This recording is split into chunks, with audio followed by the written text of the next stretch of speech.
Hola, soy Mateo Andino y esto es Física Creativa. Explicaré un ejercicio de difracción de doble rendija, pero analizaré un poco más del experimento de Young para entender de dónde sale la fórmula que se utiliza. El problema dice así: tenemos un sistema de doble rendija con una separación de 4.6 milímetros entre cada una de ellas.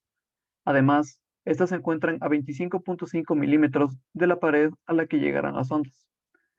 Además, en esta pared tenemos un sensor, el cual nos dice que existe una distancia de 21.3 milímetros entre los puntos de mayor intensidad que detecta.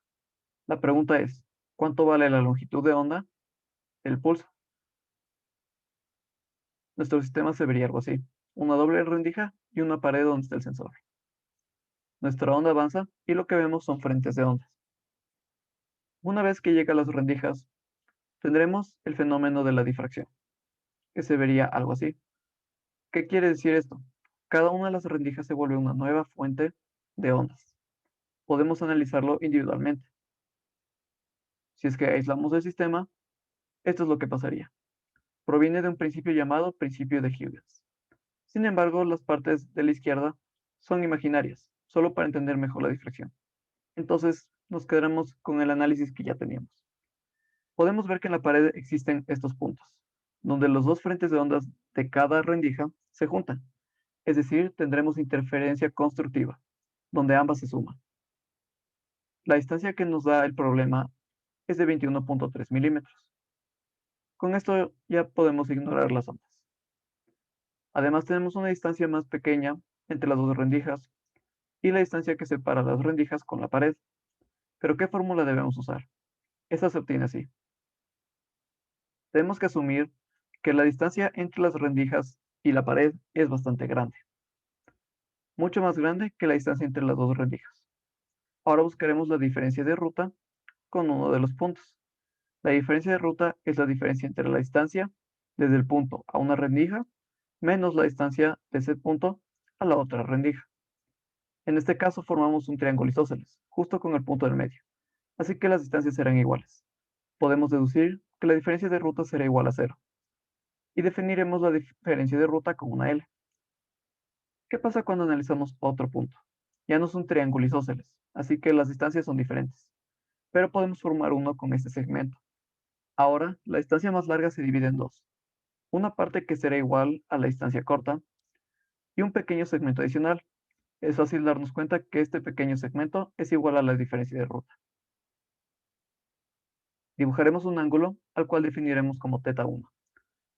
Y mientras más sea la distancia entre las rendijas y la pared, el triángulo que se forma se acerca mucho más a un triángulo rectángulo. Por eso podemos usar identidades trigonométricas como la tangente.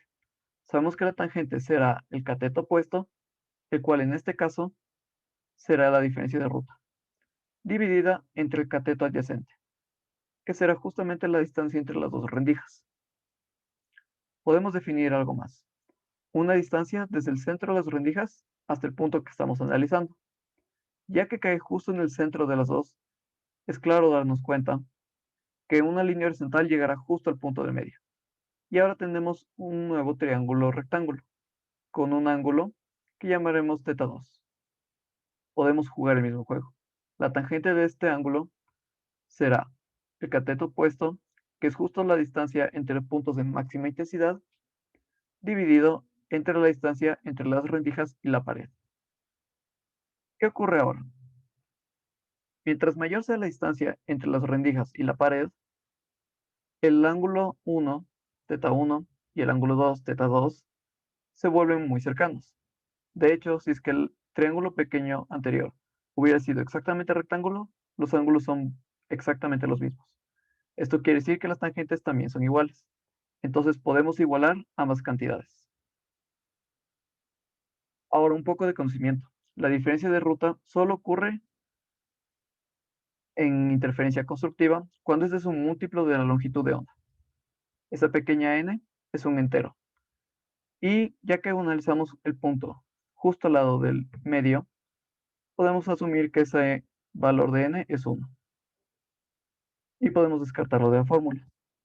Esta es la fórmula que se usa para difracción de dos rendijas. Ahora solo debemos despejar la longitud de onda e incluir los datos que nos da el problema, para obtener una longitud de onda de 3,84 milímetros. Un experimento bastante interesante, ¿verdad? Gracias.